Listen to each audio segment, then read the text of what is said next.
So my topic is basic to advanced JavaScript. Define DOM, few special properties. अस्सलामुअलैकुम, welcome back to my new video. और आज हम अपनी video में cover करेंगे डोम टॉपिक से रिलेटेड कुछ प्रीवियस और इम्पोर्टेंट कॉन्सेप्ट को, क्योंकि मैंने समझा कि इस ट्यूटोरियल में मुझे एक कर देनी चाहिए। उसके लिए अब हम एक डिव बना रहे हैं।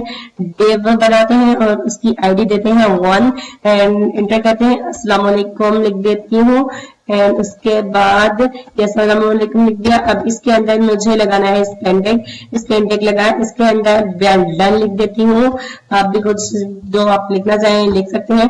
और मैं इसकी आईडी को टारगेट करवाऊंगी लेट, और मैं इसका नाम 1 ही रख देती हूँ, 1 लेट रख दिया एंड इजिकल देती हूँ डॉक्यूमेंट कर दिया, document dot gate element by ID कर दूंगी एंड आईडी कर देने के बाद मैं इसकी आईडी को टारगेट करवाऊंगी 1 आईडी से एंड 1 है इसकी आईडी, ये टारगेट हो गई।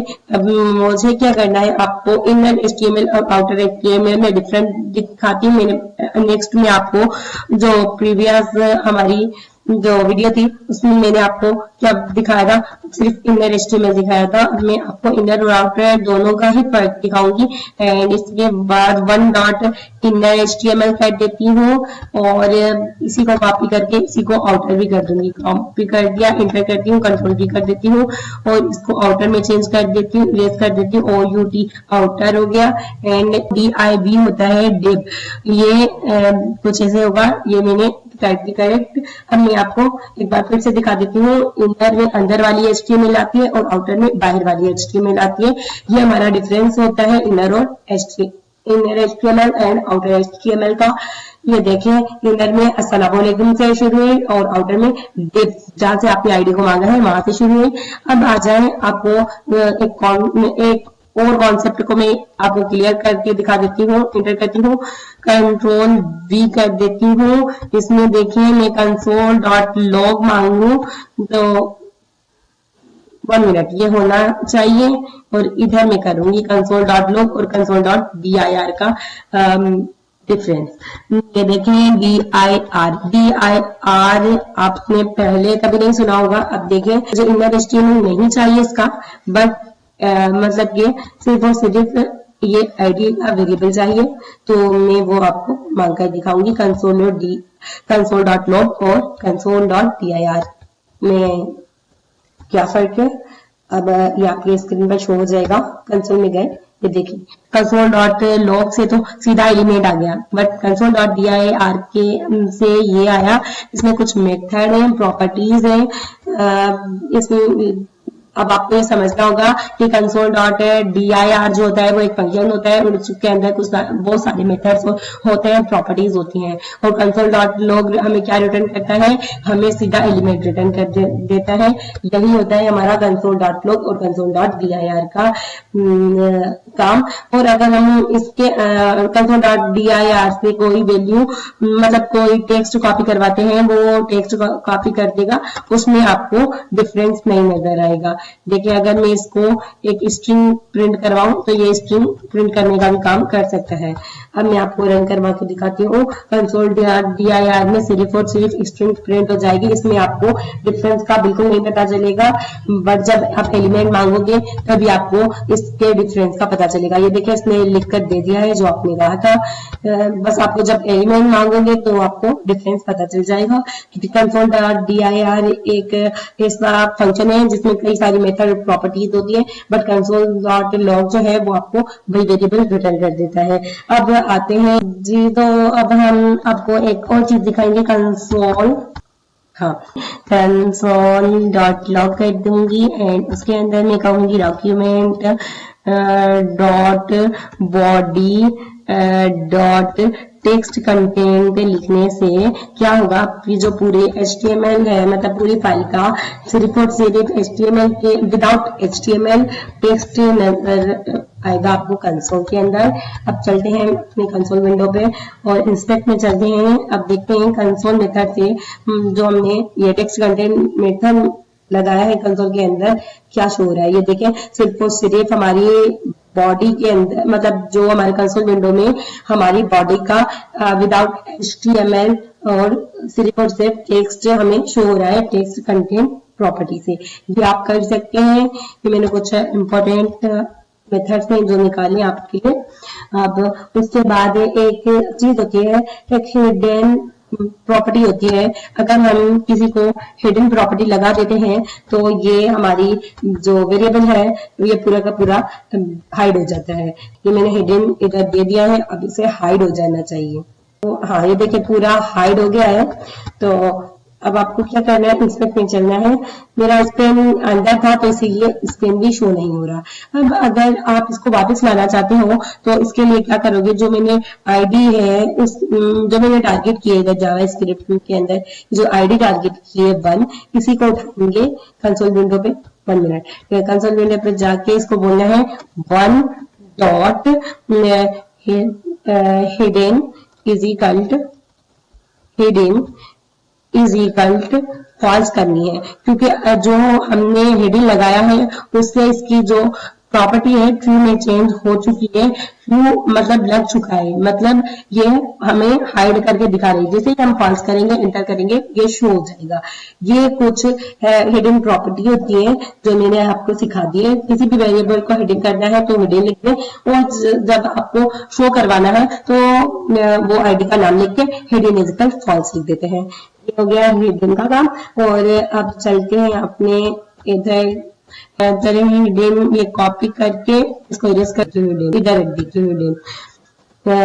इसको कमेंट आउट कर देती हूँ। और उसके बाद मैं आपको एक कस्टम एट्रीब्यूट बनाना सिखाती हूँ। एट्रीब्यूट जो है, कस्टम एट्रीब्यूट हमारे कई सारे प्रोजेक्ट्स वगैरह में काम आते हैं। ये कस्टम एट्रीब्यूट हम खुद से बनाते हैं।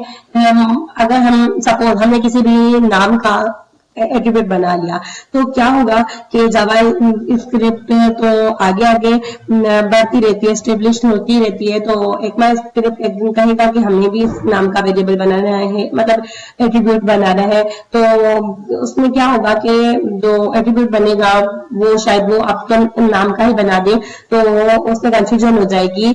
वो आपके एट्रीब्यूट को भी जावा स्क्रिप्ट का एक वाला एट्रीब्यूट समझ लेगा। तो इसीलिए हमारे यहाँ कस्टम एट्रीब्यूट हम इस तरीके से बनाते हैं। डेटा माइनस लिख के कुछ भी लिख सकते हैं। मैं लिखती हूँ गेम, गेम लिख देती हूँ, गेम लिख के एंटर कर देती हूँ। इधर मैं लिख देती हूँ जी वाई मैंने गेम का नेम दे दिया। और इधर दूसरा भी बना सकते हैं आप, एक और एट्रीब्यूट भी बना सकते हैं। मैं इधर लिख दूँ प्लेयर लिख देती हूँ। उसके बाद प्लेयर लिखने के बाद ये प्लेयर हो गया। एंड इधर मुझे लिखना है कुछ भी आप वैल्यू उसमें सेट कर सकते हैं। और इसी वैल्यू के थ्रू हम क्या कहते हैं, जब हम प्रोजेक्ट बनाते हैं तो हम इसका यूज करते हैं। तो अब क्या करूंगी, इसको मांगने का तरीका कैसे होगा, कंसोल डॉट लॉग, एंड उसके अंदर हमें क्या पास करना है, हमें लिखना है डेटा सेट से आपका पूरा सेट आ जाएगा। डेटा सेट, ये सेट हो गया, डेटा सेट लिख दिया मैंने। और अब इसी को कॉपी करूंगी, कंट्रोल सी से कॉपी हो गया। और अब इन दोनों की वैल्यू भी चाहिए, तो मुझे डॉट गेम लिखनी होगी। एंड गेम लिखने के बाद ये कॉपी कर लूंगी, कंट्रोल सी से कॉपी हो गया। इंटर करती हूँ, कंट्रोल भी कर देती हूँ। और इधर मुझे प्लेयर की भी वैल्यू चाहिए, तो इसके लिए मैं यहाँ प्लेयर लिख दिया है। अब हमें क्या करना है, अल्ट प्रेस करना है। इधर ये तो बताओ ना कि किस लाइन में से आपको ढूंढना है, किसको टारगेट करके। तो इधर मैं पहले इन 2 पे लिख देती हूँ। चलिए, अल्ट प्रेस करके इन तीनों पर मुझे लिखना है। तो मैंने इधर अल्ट प्रेस करके दे दिया 1 डॉट, मतलब ये आईडी को टारगेट करवा के, मैंने इस आईडी को टारगेट करवा के डेटा से डॉट गेम एंड डेटा से डॉट प्लेयर मांग लिया। अब देखिएगा कि आपके पास क्या होगा, आईडी से रिलेटेड पहले डेटा सेट होगा शो, फिर उसके बाद गेम होगी, और उसके बाद आपका प्लेयर शो हो जाएगा। कंसोल विंडो पे चलते हैं। ये देखें डेटा सेट में क्या रिटर्न किया आपको, डोम स्ट्रिंग मैप रिटर्न किया और इसमें इधर गेम की और प्लेयर की वैल्यू रिटर्न कर दी। ये हमारे एट्रीब्यूट होते हैं, कस्टम एट्रीब्यूट इस तरीके से बनाते हैं और इसी तरीके से हम मांग सकते हैं।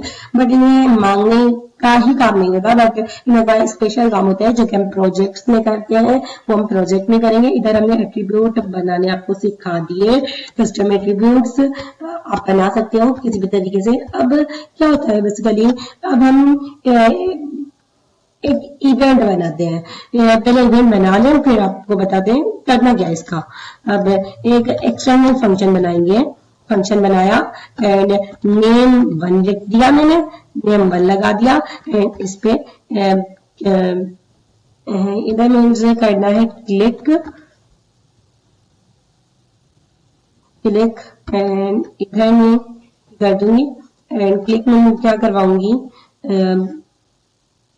कंसोल डॉट लॉग करवा रही हूँ एंड इधर क्या लिख कर आए, नेम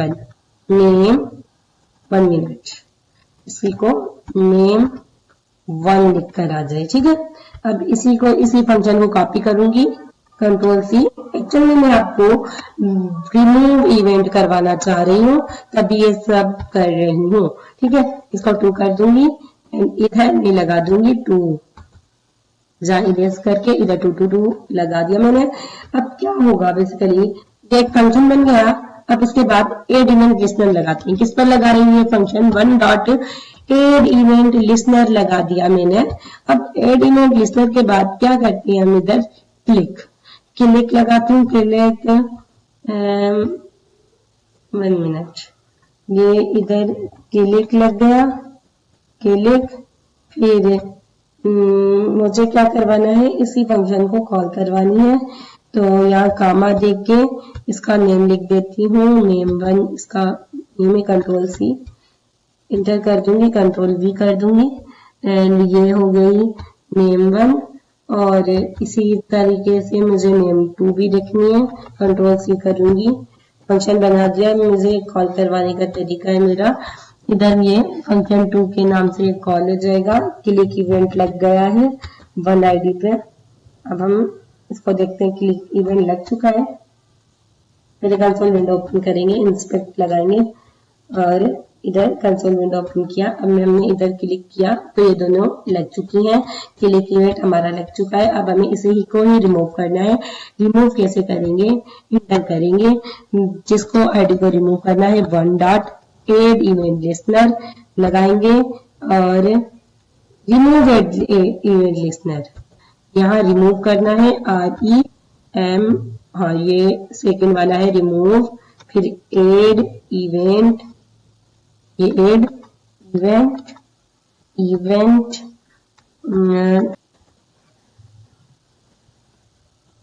ये लिसनर हो गया। और इधर क्या करते हैं, इसको लिसनर लिसन करना है आपको, इसको कंट्रोल सी करके इंटर कर देती हूँ, इसके अंदर कंट्रोल वी हो गया। रिमूव के लिए ये लगा तो दिया है बट मैं आपको बताऊंगी कि ये रिमूव इवेंट लिसनर होता है, रिमूव एड नहीं होता।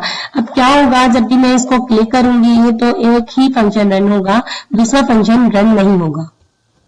अब चलते हैं कंसोल विंडो के अंदर एंड इसे हम इंस्पेक्ट पे चलते हैं और अब मैं आपको करके दिखाऊंगी। जैसे ही मैं इस पर क्लिक कर रही हूँ तो एक फंक्शन रन हुआ, दूसरा नहीं हुआ। किस वजह से नहीं हुआ, ये इस प्रॉपर्टी की वजह से, मतलब जो रिमूव इवेंट लिस्नर की वजह से। अब रिमूव इवेंट लिस्नर कब काम करता है, कैसे काम करता है। फर्स्ट ऑफ ऑल इस पे कुछ इम्पोर्टेंट चीजें होती हैं जिन्हें यूज करने से ही ये इवेंट रिमूव इवेंट काम करेगा। अब फर्स्ट ऑफ ऑल क्या होता है, जो हमारा एड लिसनर होता है वो हमें इसमें लगाना इम्पोर्टेंट होता है। और दूसरी चीज कि हमें इसका जो फंक्शन इवेंट होता है, मतलब कोई भी क्लिक होता है, इवेंट करवा रहे हैं हम, परफॉर्म करवा रहे हैं, वो अलग से उसका एक्सटर्नल फंक्शन बनाना जरूरी होता है, जैसे मैंने इधर बनाए हैं। और तीसरी बात यह है कि ये जो फंक्शन है इन दोनों को ही सेम काम देते हैं और उसके बाद शराब के बाद ही हम इस पर इसी वेरिएबल के अंदर इस पर रिमूव इवेंट लिस्नर लगा सकते हैं। ये कुछ चीजें होती हैं हमारी रिमूव इवेंट लिस्नर को परफॉर्म करने की। यहाँ पर मेरा जो डोम से रिलेटेड जो इम्पोर्टेंट चीजें थी मैंने इस वीडियो में आपको कवर करवाई है। अगर आपको ये चीजें आ जाएंगी तो ही आप डोम के एक अच्छे डेवलपर ला पाएंगे, नहीं तो अदरवाइज आपको ये कॉन्सेप्ट क्लियर नहीं होंगे तो कभी भी इंटरव्यू में आपको कंफ्यूजन वगैरह हो सकती है। तो इसीलिए मैंने आपको एक यहाँ पर क्लियर करवा दिया है। तो उम्मीद है कि आप इस पर प्रैक्टिस करिएगा और ज्यादा से ज्यादा मेरे चैनल को सब्सक्राइब कर दीजिएगा और मिलते हैं आपको नेक्स्ट वीडियो में। जब तक के लिए आप मुझे दुआ में याद रखें। अल्लाह हाफिज।